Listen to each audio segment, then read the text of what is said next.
Lightening weekly podcast. Awaken with thunder and lightning. Reignite the light in your soul. Talking all things mediumship, spirit, and paranormal.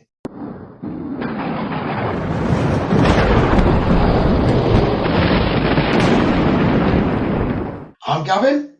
And I'm Roger. Hello. How's your week been, Rog? Oh, it hasn't been too bad, you know.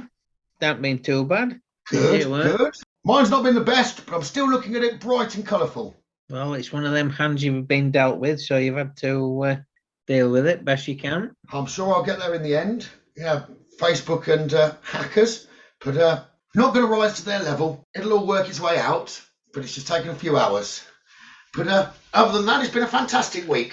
I've been quite impressed with myself, not getting stressed. So I managed to listen to my own preachings, so to speak. I tell you what, I felt like getting annoyed. Good job they're in Vietnam. Yeah. Napalm here we. No, I can't fly out there. That might cause me a bit of trouble. So I'll try and find Superman.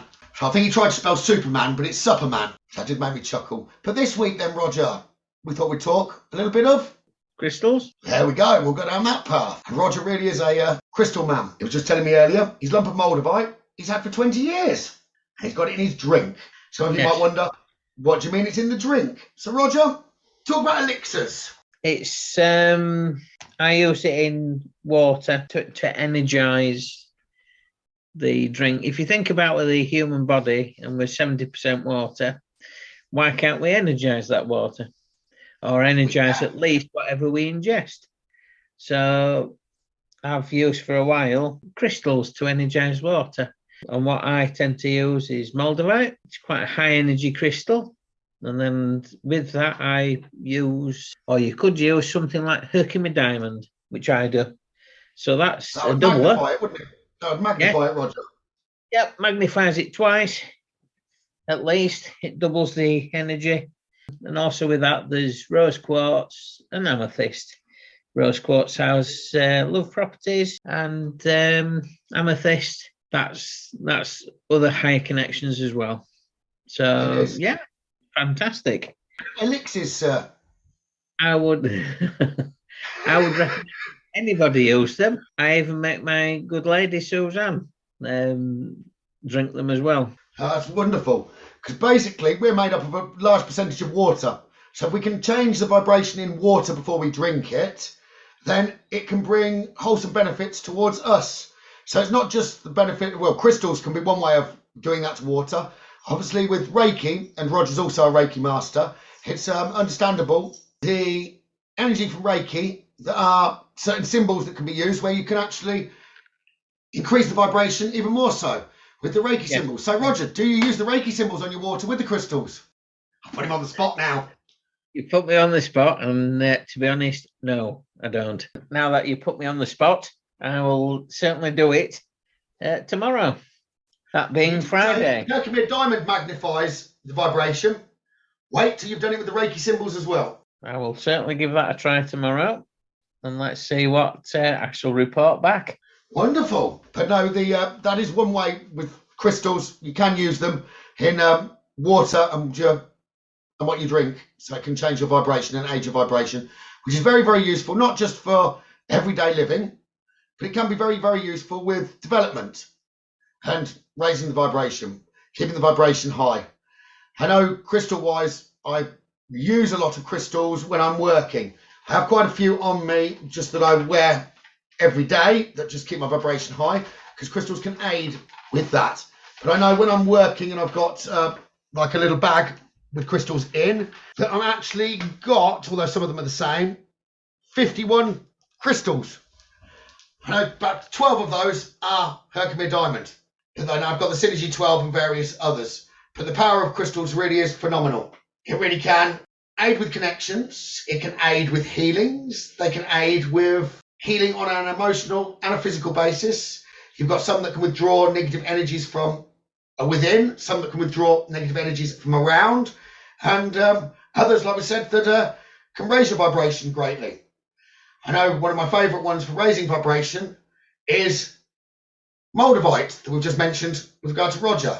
And moldavite, I've got 12 that I wear on my body of moldavite. but that is probably my favourite crystal. And then you can magnify it with Herkimer Diamond, which is wonderful. What's your favourite crystal, Rog? Not the shape of it. We'll go into the shapes of them in a minute. I would say for me, yes, Moldavite is up there. It's like dynamite is Moldavite. The one which I really love working with is Priscelli Bluestone.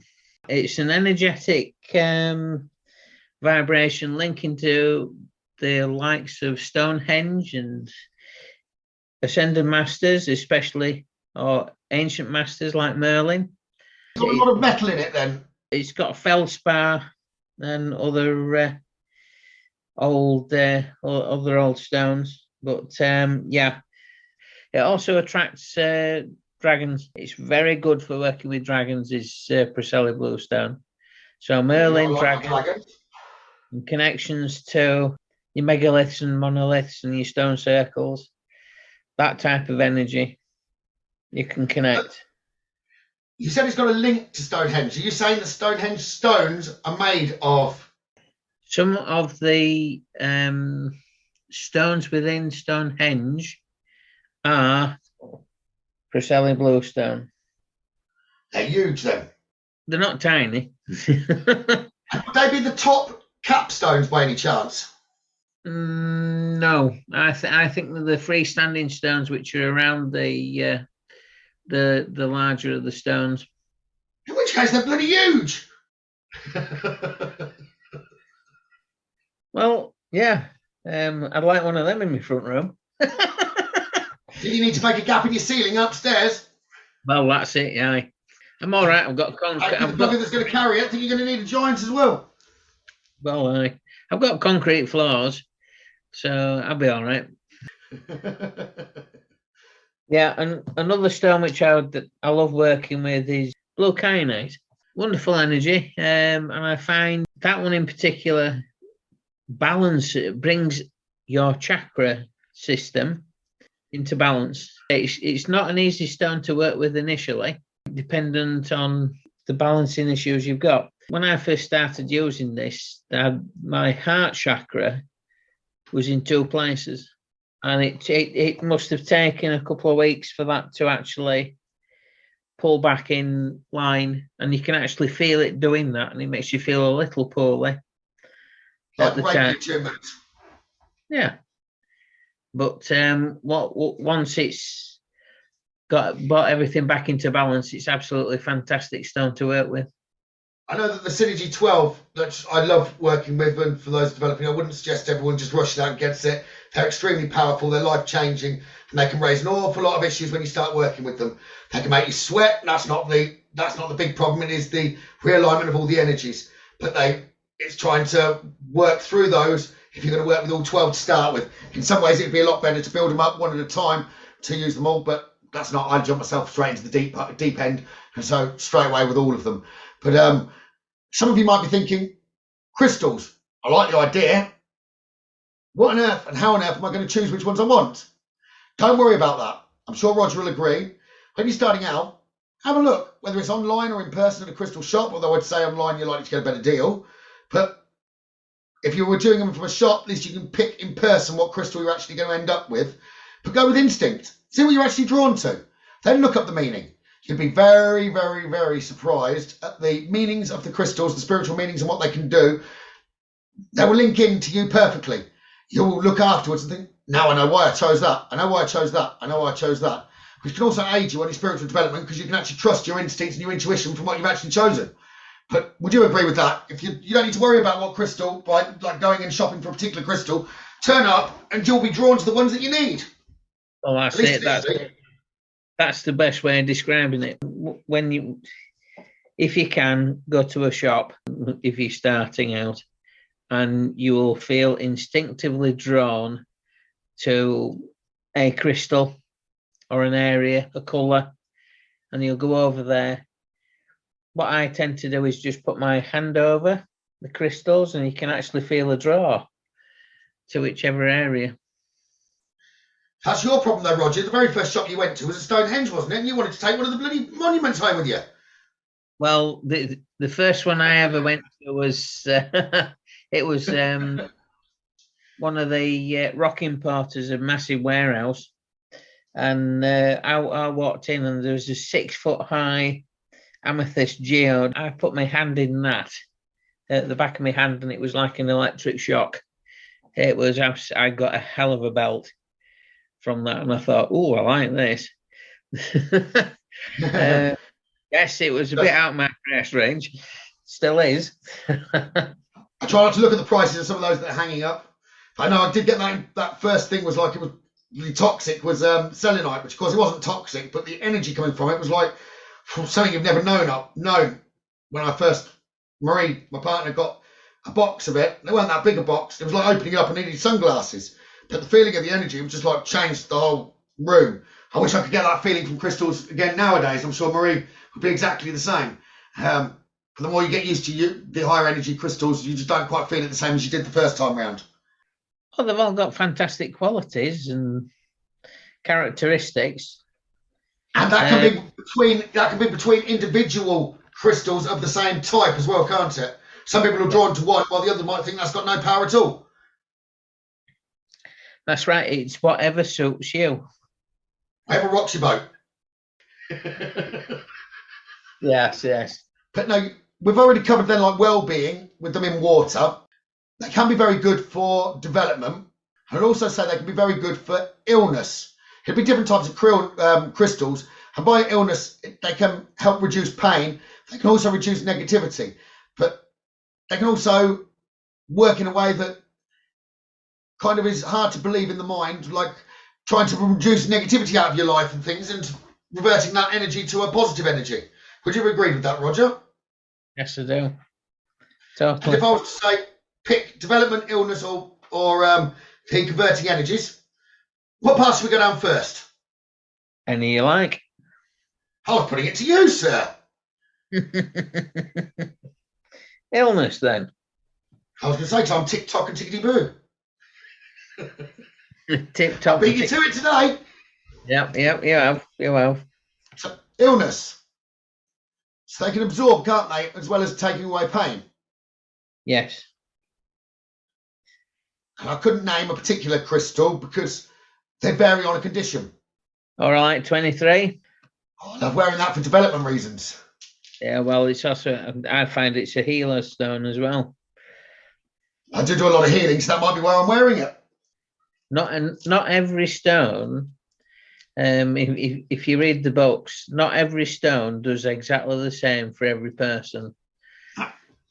There's one which I use, which is a higher connection, is charoite. And for me, I get a very, very strong galactic and Atlantean connection with that stone. In addition, the illnesses, I would say, is one where if there's a certain condition, then that'd be where you want to look up the crystals that you'd want first, because you can make a selection, or you'd speak to someone that's very knowledgeable about crystals in order to get a selection for a particular illness or problem. So that's where, don't ask me, I'd keep out of it. I would say, I can get you the answer, but I need to talk to my partner Marie. She would know.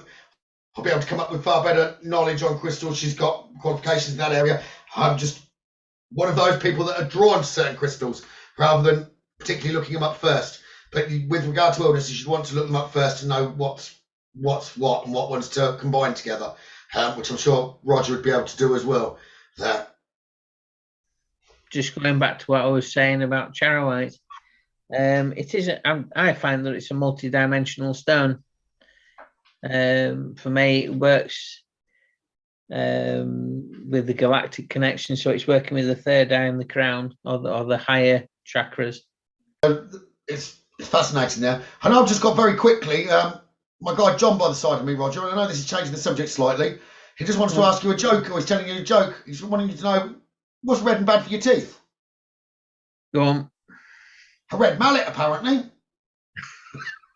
I don't know if they're getting worse or better. It sounds as if they get, well, yeah. Thank you, John. I'm not going to say. I'll think it, but, excellent. Keep it up. But what's also red and bad for your teeth? Go on. Red paint. But yeah, well, it's yeah. I was thinking double Gloucester then. I was thinking double Gloucester then. You're going to have to tell that joke then, Rog. Oh. So there was a man at a cheese factory. He decided to redecorate his home, didn't he? Yeah. But his wife got in the way. So he Double Gloucester. Boom, boom. boom, boom. But anyway, back to crystals. So, yeah, illness-wise, you can use them for absorbing energies and also for trying to raise the positive energy in order to aid the healing. But obviously, it always comes with belief. You manifest with law of attraction. The energies you put out, the energies you get back. So you have got to believe within it all. But I know from experience, my father did end up with pain relief from the crystals. He did lose the crystals at one point, which was probably, if you do lose crystals, you never need to worry about it. If you lose crystals, there will be a reason. If a crystal breaks, there will be a reason, and not always the dog. Or the cat. Yeah. But no, typically, if you do lose them, he did come back and got more because that was when he felt the pain really increasing again. Bless him, he's not with us now, but he really did then believe in the crystals. So they did work. So I guess that's well-being and illness that they can be used for. Roger, how long have you been working with crystals? You said you had your Moldavite 20 years. It's not the kind of first crystal you go out and buy. No, I just got drawn to it. How long before that were you drawn to crystals? Honestly, Roger isn't that old. So whatever age he comes in, it might mean that he was first drawn to crystals when he was a child. I suppose I've always had crystals of some sort and picking pebbles up and collecting stones of various types wherever I've been. But I really started about 20, 25 years ago. So it would have been around the time you had the Moldavite? Yes. So technically that Moldavite could have been the converter?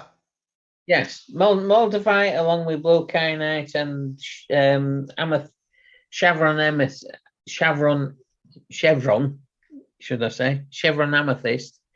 were the first pieces I ever bought.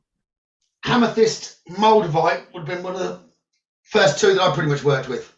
I carried a crystal ball around for ages. It looked like I won't go into that when it was in my pocket, but development-wise, I did walk around with a crystal ball and it made me look like I was lopsided.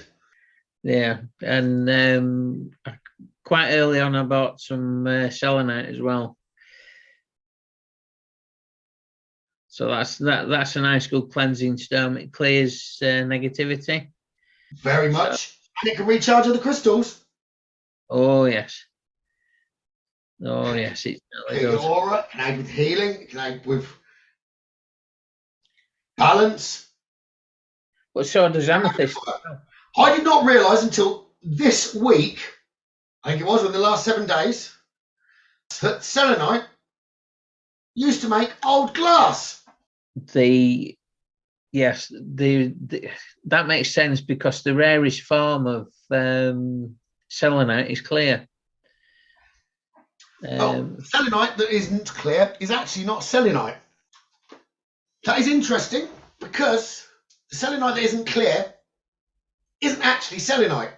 It is satin spar. Yeah. But it's sold under the name selenite. True selenite is see-through. It is like glass in layers. I didn't know that till this week, thanks to my partner Maureen. I've got a couple of clear charging plates. Oh, you would have. Anytime I mention any crystal, Roger's got it. He's like a walk-in shop, except you're not allowed to buy anything. That's not true. That's not true. Before we go on to development, Roger, you've got crystals in different shapes. Do you believe shapes of crystals give them more energy or power, or just because of a shape it can give more connection? What's your view? That's an interesting notion. Yes. I'll just take it back a couple of steps. I have various pieces in my collection. Some are natural shaped, so it's just as it's come out of the ground. or So wherever. you mean raw and natural? Yeah, I mean or raw. polished or finished in some way? I've got other pieces which are tumbled. Making them So smooth. it's been put in a machine to get a nice tumble. And then I've got other pieces which are carved. Which is your favourite? I'm just on that sort of shaped. I'm naturally drawn towards raw, if you couldn't tell. At one time I was drawn to raw, but I would say over the last 2 or 3 years I've been drawn more so to carved. Well, carved, because they're carved, I've seen some of your carved. Carved could actually still be classed as raw with the amount of points that some of your carved have on it.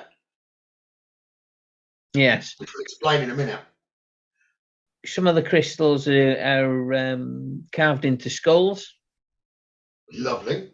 And others are carved into dragons, and they're both symbolic of different types of energy, which is one thing which I connect with.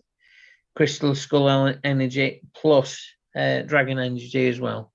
Anyone that knows Roger, I would say he's completely missed something out here, hasn't he? He's forgetting to mention his spheres, and he's forgetting to mention his Merlins. Well, I'd only just started. Yes, I've got. He has got the most huge Merlin. It's just so big. It stands up. It's a fantastic connection. He's Merlin. He's yellow calcite. Gorgeous. About 18-inch high. What's the benefit of calcites? Because they're very good crystals, aren't they? But they're cheaper than most. So if you are starting out, I will let him come back to Merlin. But if you are starting out, you might want to look at calcites. They're a lot cheaper priced than most other crystals, and they are just as powerful. Just look into them first, so you can save yourself quite a bit of money to get the same properties from other crystals. But that's just on the buy that I'm saying that. So back to you and Merlin. Yeah, it's quite a powerful connection with Merlin. It actually connects with Merlin himself and his teachings. There's also a galactic connection there with it as well. Plus, with it being yellow calcite, he has the benefits of that particular crystal. What do you mean being galactic? I just mean that it is an extremely high energetic connection. So to higher energies. But I believe you've actually adapted your Merlin to be like that on purpose by adding other crystals to it. Yes, I've added a unakite skull.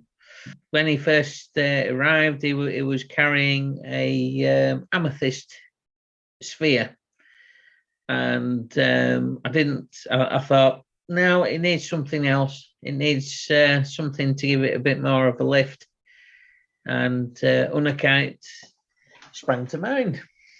And your Merlin has got a big wand, doesn't he? I like to try Roger from time to time.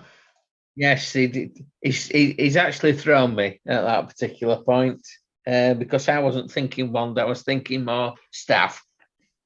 Well, yeah, okay, it's even bigger than a wand. Oh, there you go. I don't carry Merlin round with me all the time because he's quite heavy, but I have a smaller version which tends to go on holiday with me everywhere. Carry him around. You couldn't carry him around. He's about the size of your leg. Well, I usually take between 20-25 skulls and other crystals with me on holiday. I usually have a backpack full. Have you ever been stopped at customs? Well, I think they'd be looking at me thinking, sacre bleu. But they must have been working. Feeling the positive energy. Certainly have a look at calcites. They're a wonderful energy to work with. All I would say is just be aware that different stones have different hardnesses. If you're wanting to buy them in tumble forms, just be careful as to what you put together. Something very important we missed. We were talking about elixirs. Some crystals you don't want to be elixirs. Yes. You don't want to be licking and tasting certain crystals. You don't want to be putting them in water. You need to make sure they're not water soluble. You need to make sure they're not poisonous. Don't just drop any crystal into water, do you, Roger? No, that's very true. You don't want to be dropping sulfur into water. You don't want to be lifting sulfur either, Roger. Well, that's a different story, isn't it? It is. Selenite is one which you want to avoid contact with water, because selenite is a form of gypsum, which is water soluble. So that really would be all calcites, wouldn't it, Roger? You don't want any calcites in water. Not really, no. No, not really, just no.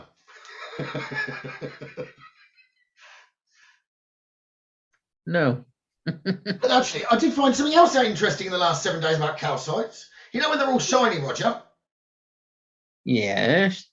Did you know they've been acid treated? Well, I imagine you did know that. I might have caught him out on this one. Right, calcites, okay. They've been acid treated. That makes a lot of sense because they're quite a soft stone. But you mean it makes a lot of sense? I mean, you've learned something new. Yes. Yes! One up on Roger! Now, honestly, Roger does know an awful lot about crystals. For me to know something in addition to what that was just like phenomenal for me to have known something that he didn't know. Not on crystals. He did a crystal quiz this week when we were going through one. He knew pretty much it. He knew every answer. It wasn't a simple quiz. So it does make a lot of sense to you then. Yes, it does, because as I say, calcites are quite soft stone. Yes, it can get stressed and it can fracture or shatter. Treated with acid does make a lot of sense, actually. I know one thing we've not covered. Development.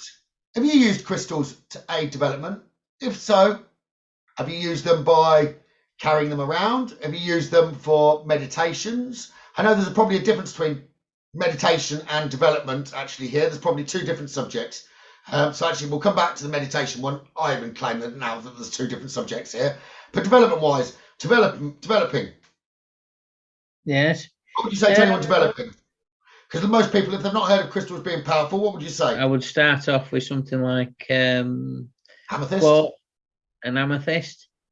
Carry them in your pockets, or if you're doing a meditation, hold them in your hand, and then see if that elevates your meditation. If it does help you to know, all of you, if you're after the energy coming in through a crystal, I would hold it in your left hand. That is your energy coming in. If you're trying to boost some energy and magnify it, then I'd have the crystal quartz, for instance. I'd put the amethyst in my left hand. I'd have the crystal quartz in my right hand because it's going to magnify it, or Hercules diamond. And then put your hands sort of close together, so you're putting the energy out of your right hand to the left hand. It's going to bring the energy in towards you. But I know this isn't a educational as such. It's just a simple chat. But if you wanted to pick up anything from this chat, that's one thing that I'd say pick up from it. Yes, I carry quite a few stones, not as many as you. Some of mine are the same. If you saw his house, which I've not, it's more like a bloody museum, I reckon. His wife must trip over them. Yeah. The amount of times I've picked up in a reading or a message and gone, so Roger, have you just ordered a couple more crystals? No, I haven't. And because he's Suzanne's by the side of him. Yeah, oh, Roger, have you got a free one with that? Yes. Don't tell her there's a delivery tomorrow. Shh. Hopefully she's out. Is it in person or through the Royal Mail? It'll be through Royal Mail, so I don't know. I'll smuggle it in through Sandown. Okay, it's not too big then. It's not like another Merlin side. It's 12, 14 in there. It could be about 12 so inches high, the big piece, what's coming in. Oh, I thought you were going to say feet. No, it's a Dragon Guardian skull. You know, what big don't worry me, not because I'm not your wife, but you said what's coming tomorrow. That means you've got even more on order. I have one or two which I'm putting feelers out there for. No, not feelers out. There are a few more on the way, is what I'm picking up. And then you're putting some feelers out there for some others. There you go. Would that be correct, Roger? Good job, Suzanne's in bed. Are you psychic? Oh, of course. yes, that's very true. You'd have a few in your pocket, which is like me. I have a few that I work with, which is, they used to mean that I was open and opening up for work. I don't need them in my pocket anymore, but they can kind of sustain energy. I carry some in my bag that if I'm feeling drained, I can put it into my hands before I'm actually drained and recharge me. But I'm like a Duracell bunny anyway. Yeah. They really can help you with high connections, but they can also develop you in your energy, but not just in one energy. It can sort of widen your energy. It can help you in a lot of ways. One of the stones I've carried since I first started was a pair of Boji stones. They're like shaman stones. Okay, I like my shaman stones. Well, I've got a couple of them.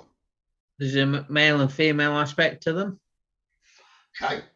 They look gorgeous.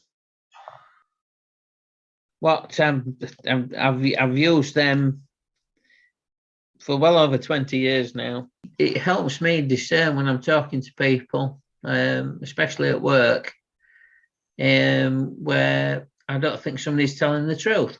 For me, it's like an indication, or through vibration or whatever, they'll actually tell me if somebody's telling the truth or not. So you're meeting those less and less now, the more you're developing. Yeah, that's very true. Some other week we'll have to talk about divination. Yeah, I mean, another stone I always carry, selenite. Always carry selenite. I recently started carrying that. I always have a piece in my bag to cleanse energies, but I only recently started carrying it. If you walk into any negativity or whatnot, it just bounces off. Development-wise, you can't go wrong. If it's the purpose of development that you're going looking for crystals, you will be drawn again to the right one. You will be. You got to trust. And that's the basis of development anyway. You've got to trust. You've got to trust you will be drawn to the right one. And you will be. Look up the meanings afterwards and you'll see exactly why you were drawn to it. You can't go wrong. That's very true. And that's the way to do it. If you feel drawn to chase the light or charoite or amber, you go for those crystals. I know we mentioned development, which is kind of still talking development because we never ever stop development. Some would say that I was developed. I'm developed to a point, but I can keep developing. I always will be able to. As long as I believe that and I'm increasing my vibration all of the time. If energy doesn't end, then energy doesn't end in the spirit world either. It keeps rising. It can rise to an infinite level. So we should be able to keep connecting as far as we can to an infinite level, like keep letting it rise. Crystal-wise, bringing that into the equation would be meditation. Meditating on crystals. Now, I don't do a lot of meditating on crystals, I'll be honest. Yes, if I meditate, my meditations, no, I work so often, I get into a meditative state by clicking my fingers. Okay, I will channel and drop into a meditative state. You've seen me channel and I can pretty much connect to energies as I want to. But meditating, I know you meditate on crystals like my partner does. The benefit of meditating on crystals, which I would give to anyone, everyone is different. So I might not meditate on them. I might go for a walk in the countryside or nature or something like that. But I will have crystals with me. Roger will meditate specifically on a particular crystal, like I said, like my partner would. What's the benefit of that, Rog? You get a direct connection with the crystal itself, the information and knowledge it wishes to impart and share with you. I would have to change what I'd said, because one crystal I have meditated on, the Miriam quartz. The Miriam quartz, yeah. And that's what I have meditated on, and then I realised mine was a dud from Amazon, because mine went sideways instead of up and down. There's Atlantean record keepers, there's Lemurian record keepers. I suppose it's like having access to the Akashic records. There's ancient knowledge which you can tap into. I have a elongated charoite skull, which is a purplish swirl stone itself, purple. And what I tend to do is I'll hold the skull so it's facing away from me. So I will cradle the side of the head, but I put my index fingers in the eye sockets. That is not alive. And that is one way of actually getting a connection with the stone. Just to tell you, when I worked with that, I got taken to Atlantis, and I saw this crystal skull conclave. Plus, I was then taken to a planet of origin for the Atlanteans. So I'm borrowing your skull at the minute from distance. It's making me very, very hot. as I am seeing a connection to higher above Atlanteans. See, they worked a lot with skulls themselves, didn't they? Yes, yes, they did. Does it make you hot when you meditate with it? Yes. Okay, so I haven't got it from distance. I'm seriously hot. Sorry, I just borrowed your crystal there for a minute, Rog. It's a serious, I know you have, because I can feel it back of my head, my ears. Flipping heck, that was a powerful crystal. I might have to get a crystal skull from now. Oh. Now I've got another question though, which is trying to kind of change the subject with regard to the Akashic records. That's one thing I've not really been able to connect well to. I've managed to connect well to higher records that are more of an ascended master level. Those have got records as well, I believe, of history, not just of the Earth, but more of a galactic nature. Had no problem at all connecting with those. And very recently as well, well, not that long ago anyway, I managed to connect through to a record that I would have said gone through Egypt and the pyramids. But the Akashic records, whenever I've gone to get anything from the Akashic records, they left me bloody stood outside and bring the record to me. Do you actually go inside to the Akashic records, Roger? I've been in the hall, yes. Oh, they'll just lead me straight to a desk or put me back outside and bring the information to me. I can't go and find it myself like most people can. I can only do that from higher energies. I've actually been in the hall of records and I've sat with the Lord of Time. God, and then the Lord of Time, but not sat with him like in the Hall of Records. Right, okay. And then he's handed me something to scry with or to work with. I know I will say some people may struggle connecting with the Akashic records. If you do, you've tried it a few times, try and connect to the Ascended Master records or anything that's slightly higher, more of a galactic record, might be what you'd be able to call it, if I'm going with technical terms. But the reason I wasn't going straight to galactic, some people might go, well, what on earth is that? Is that outer space, etc.? It doesn't have to be outer space. It can be, it's just higher energy. If you want to see it that way, it's higher energy. Connect to the higher energy, galactic record, and you might find that you're very successful. Roger's brought me his skull. He's got it in front of me. Yeah, it's a wonderful purple stone, and it's got an elongated cranium. So yes, that has got a fantastic higher energy to it. What would you say would give it that higher energy? Is it purely the carving, or would you have had that energy out of it in its natural form? I think it's partly the carving, and it's partly the quality of the crystal itself. So if you were using it just for a plain connection and raising vibration, it doesn't matter whether it's carved. The carving itself, if I've understood you correctly, would connect you to a particular energy in relation to the carving? That actually connects, I find, that connects to the first wave Atlanteans. I would agree with you that, because I literally was dragged underwater to start with, then I was taken up. It's like down, up, high. There is one theory that the original Atlanteans, who, when they came to Earth, had an elongated cranium. I believe that. I do think they did. So again, I bought this online.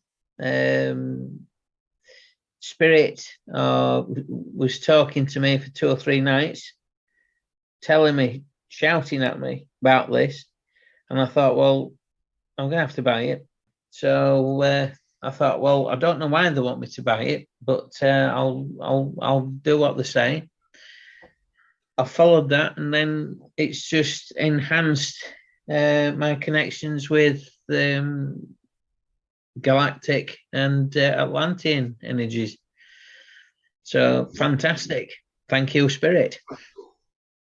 Talking about the thank you, Spirit, I did happen to see a bit of an online auction last weekend. Is that the crystals that are arriving tomorrow? Some of them. So others from Stonehenge. There are other things which have from before that. From Stonehenge. There's a nice chunk of orbicular jasper. That's it. I know it's red, but that is an orbicular jasper red skull, which is quite unusual. Is it the shape of a dragon? Yeah, it's carved into a dragon head. You don't normally see orbicular jasper in such a brilliant red. That's gorgeous. Working with skull energies is my particular interest.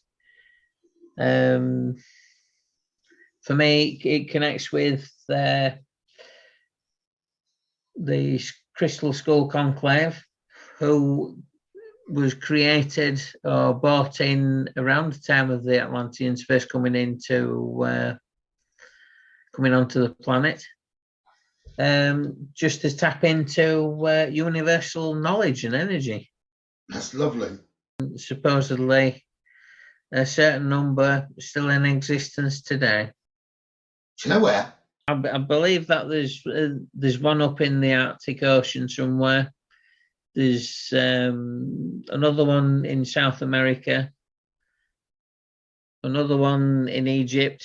They're just dotted all over the world in locations just to try and save and protect.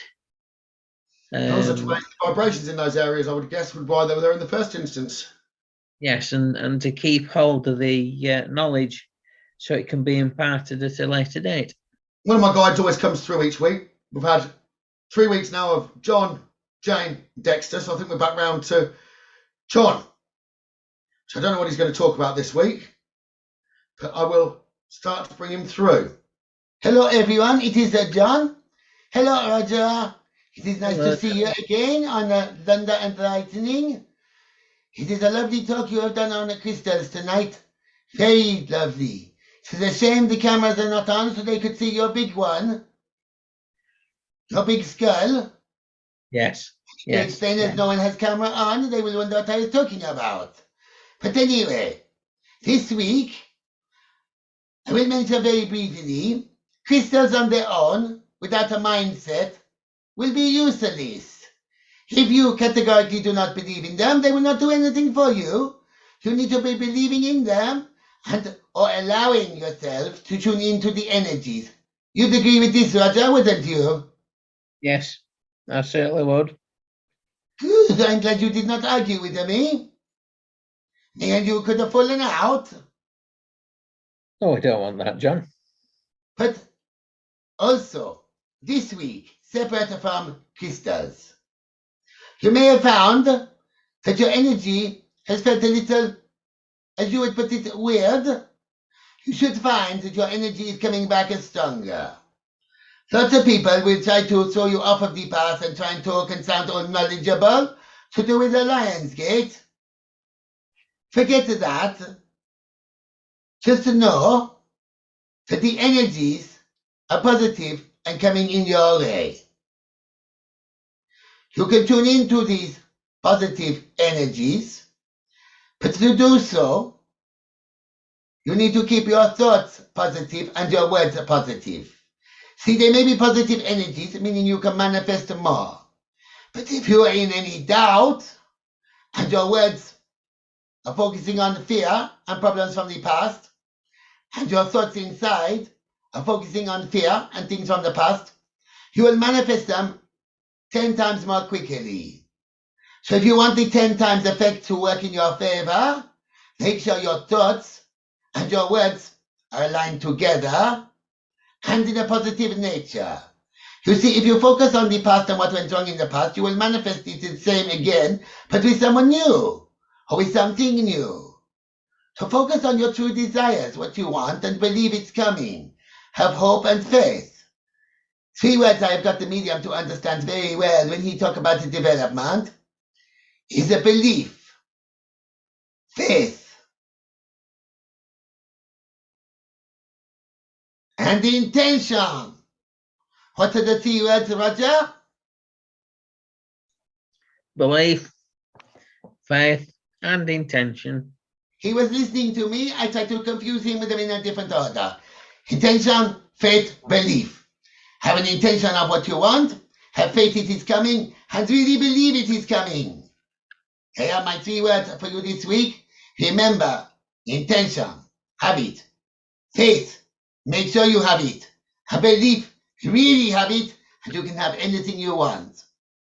So I will say good night to you all. Have a lovely week.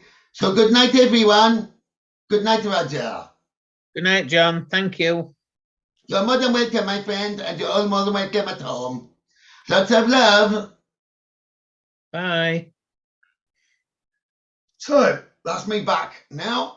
I don't know exactly what John said, but I hope it makes sense to you all. The only thing that he's come back with and given to me is intention, faith, and belief, which me myself would say they're 3 strong words and 3 strong things to believe in. So I do hope that's helped you all. Was he all right, Roger? Yes, I certainly would. I agree with everything what John has said. And what I would also do is when you go out and purchase your crystals, make sure that you cleanse them and charge them up. And if need be, work with the crystals in your hands and put some intention in as to what you wish to work with that particular stone. I will say, to do with the cleansing of the crystals, there's a few different ways. One could be selenite, which we've already mentioned. 2 could be moonlight, but if you do moonlight and lots of people don't tell you, then make sure it's out for 24 hours. Let it have the full 24 hour. The moonlight and the sunlight. Doesn't matter which one's first, but make sure it's out the full 24 hours. That will charge it and cleanse it. Water can wash it and cleanse it clear. Likewise, you could sage it. Or if you're good with energy and you believe in yourself, you can use yourself to cleanse it and charge it. You can also use sound. If you use just make sure you know where you buried it if you do that on the beach. Just make sure that if you are going to wash your stones, make sure that they're not water soluble. Yeah, and make sure you don't wash them in acid. Yeah, I'll be very impressed if you can get hold of the acid in the first instance. Yes. That is a little bit from us on crystals. So I know we've gone through it very fast and tried to cover an awful lot in it. I hope it's all been interesting for you all. And we will very shortly be coming up with a paranormal topic for you. And we will get you that interview with Forrest, with the author of Haunted Around America. That sounds absolutely fantastic. Look forward to that. So that hopefully will be the week after. Champion. So I've enjoyed talking this evening with you, Roger, and talking about crystals. So I would say good night from me. And it's a good night from him. Lots of love to you all. Take care. Bye.